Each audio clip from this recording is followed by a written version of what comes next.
Welcome to another episode of What's Cooking. You know that Paula cooked because she posted a What's Cooking. Okay, so today on the menu we have crispy fried chicken. Oh yeah! Fall off the bone.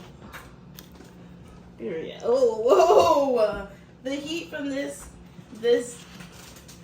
surprise that's in here just burnt my face. Oh my goodness. I don't even know if I could pull it out. Okay, good. You can.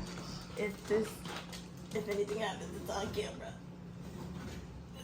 It's heavy. Heavy, right? 12 cheese macaroni. That thing is heavy. Period. Look at that. Well, what gave you the urge to cook this today? Well, Christian's going back to school tomorrow.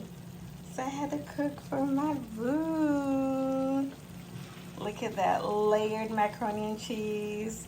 Christian made it with his mom. We used evaporated milk, cream, several different cheeses, Kobe blend.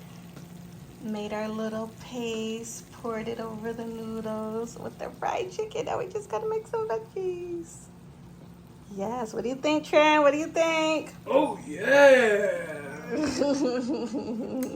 Too good. Yes. Like, subscribe, comment, share, tag a friend, all of that good stuff.